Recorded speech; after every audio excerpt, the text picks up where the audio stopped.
What's up, gurus? It's your boy Pablo, wishing each and every single one of you amazing gurus all over the world a truly happy Wednesday. Today's video, we are going to be talking about one of my favorite books, and that is The Histories by Herodotus. And if you love history, especially ancient history, you're going to love this book. I can't wait to tell you about it. But before we do that, I do want to give a huge shout out to all of the gurus all over the world who are already following us on our socials. But if you're not already doing that, be sure to do that at Ask a Guru app on X and on Instagram. And also subscribe here at Ask a Guru TV so that you can get all of our latest videos straight to you, and you're going to love it. And most importantly, download Ask a Guru or sign up at askaguru.com so that you can share with the entire world your favorite music, movies, books, and TV shows.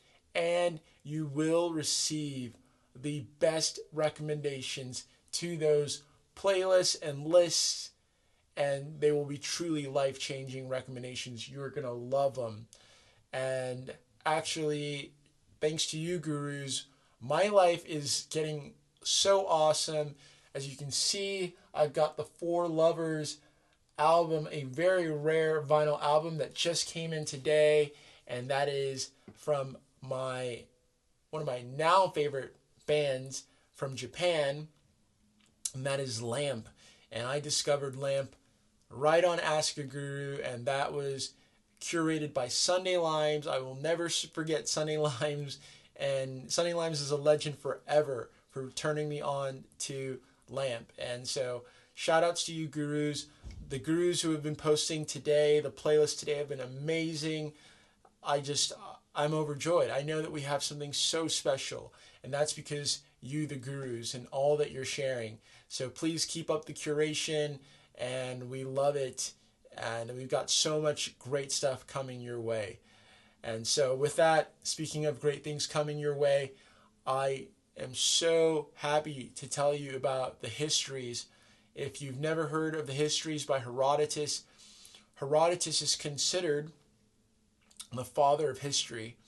And I first heard about Herodotus in college when I was doing my degree in philosophy. My favorite professor, who was my philosophy professor, shout out to Dr. Patrick Downey, he told me about Herodotus, about the histories, when he would be referencing some ancient historical thing while talking about philosophy. He would often mention Herodotus.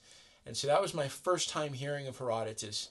And so I just got curious, and I decided, you know what, I'm going to figure out who this Herodotus guy was. And so I went and I read the Histories, and boy was I glad, because the Histories is a great way to just familiarize yourself with what was going on in that time period in 500 BC. So this is, ancient history. This is almost 2,500 years ago.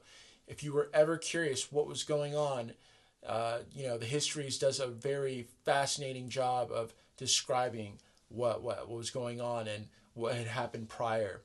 So Herodotus is in many ways a great source and a link to ancient history for us here in the modern age. And so definitely, for history lovers, Herodotus is something you've got to check out. And so some of my favorite Herodotus stories are how he kicks off the work itself. He tells us about the Trojan War, and from his perspective, what caused the Trojan War. He basically says, like, hey, this was a whole fight about women, but of course there's more to that. There's also just politics and pride and things like that. But he talks about how who was the first person to essentially like take the other culture's prized, women and things of that nature. And so he says that that was how the war started. It was because of that jealousy, and he talks about how Helen left with Paris Alexander. But he says the Trojans say that they did that in retaliation for, and he talks about Io, and basically the whole story of how they say that she was taken from her place to Greece. So it's just, that's how Herodotus starts the story. He just starts saying, like, both sides are pointing the finger at one another because of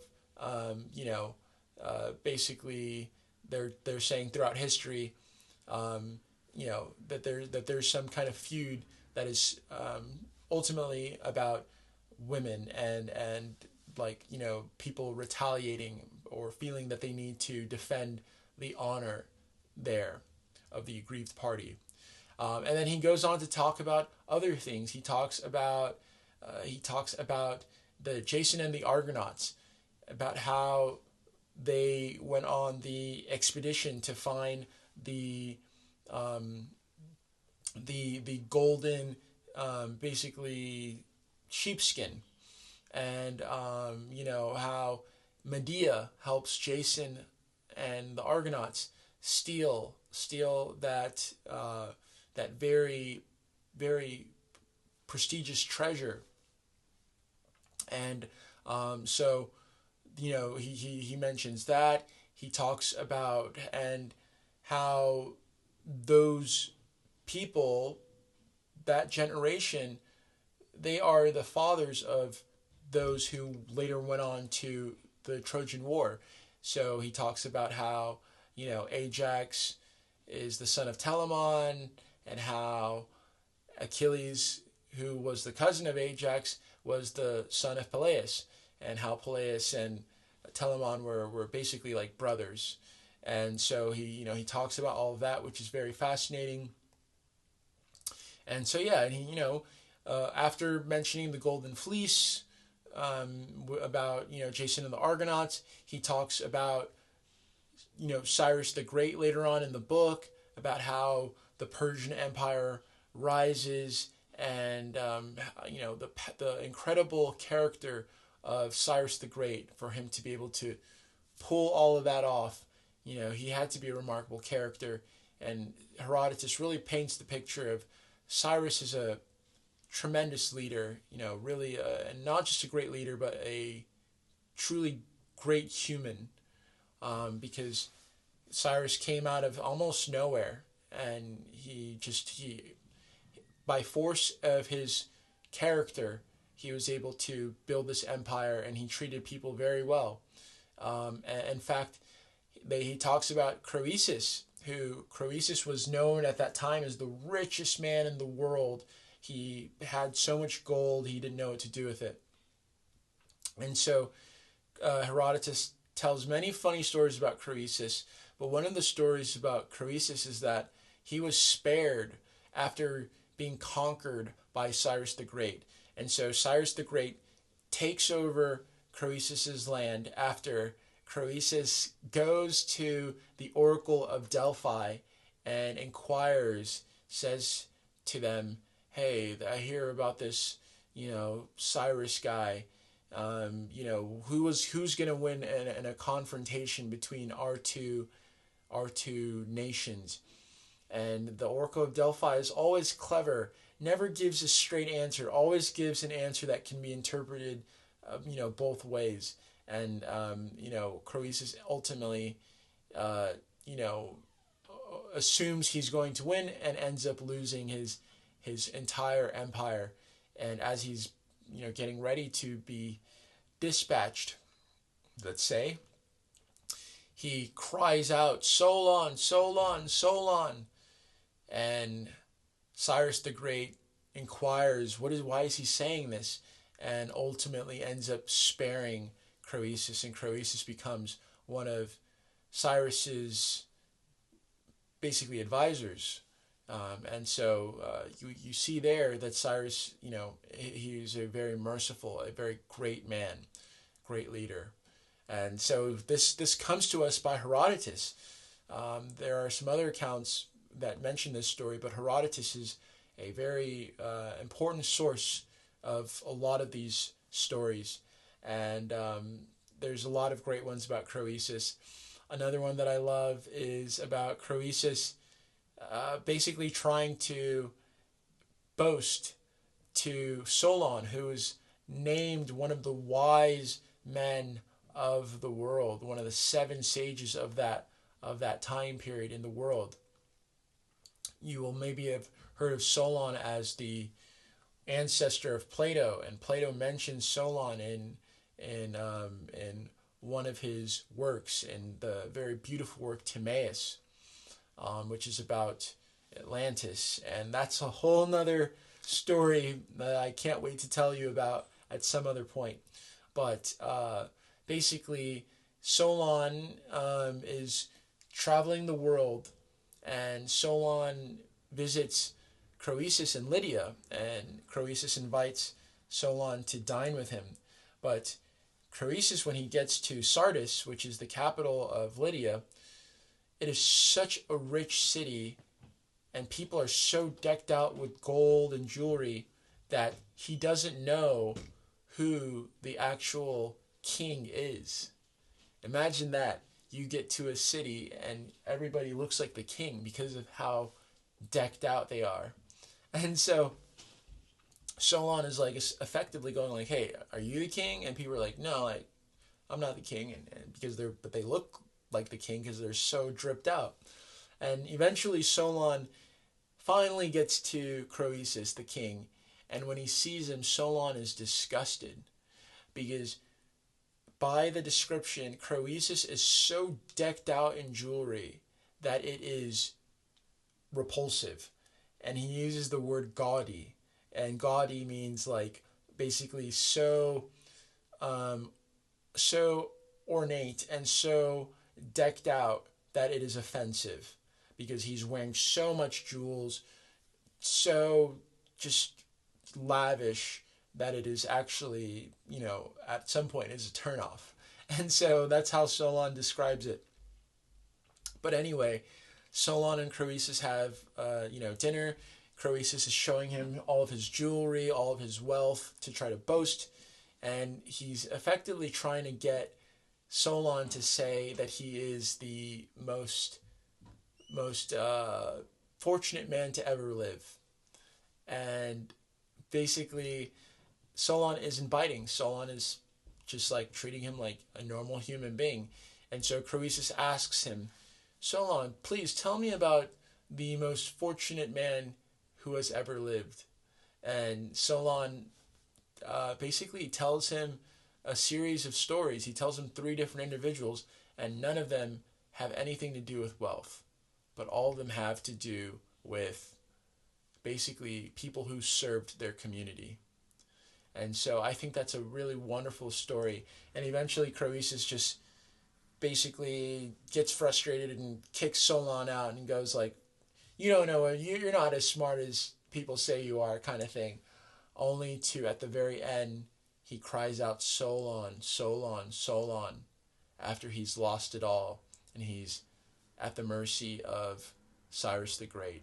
And it hits him that wealth is something that is nice, but according to the words of Solon, Solon says that you judge an individual by how the story ends.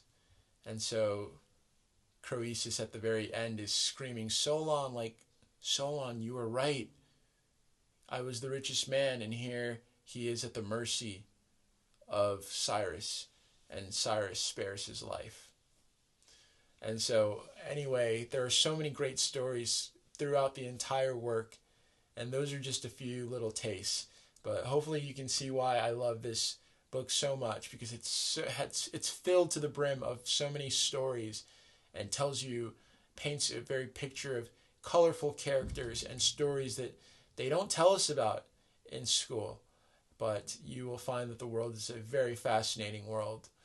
And that's why we created this channel, is to share books that you might love, stories that might be intriguing to you, and of course music and movies and cinema, everything.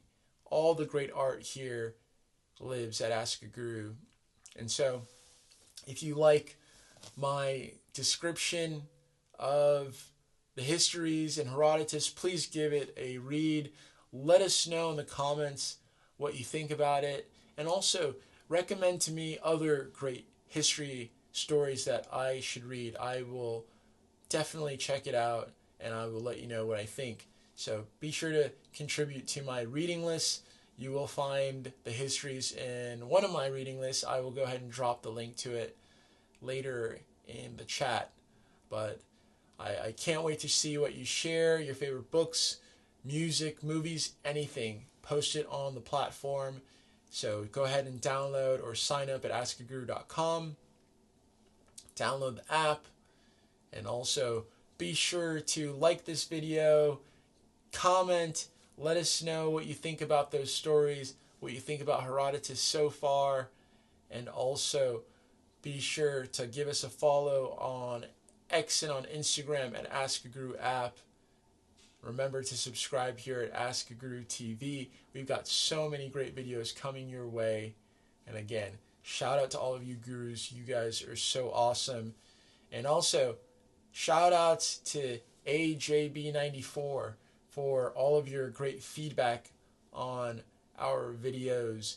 And we're trying something out, a little feng shui shift, just to give it a shot. And we thank you for your feedback. So let us know what you think. And also, we just can't thank you enough for being a part of the coolest community and the best app in the world, and it's only going to keep getting better thanks to you gurus. So I'll see y'all tomorrow. Tomorrow is our Ask a Guru Artist of the Week, and we've got somebody great lined up, so you're going to want to stay tuned for that. I will see y'all later, gurus. Peace.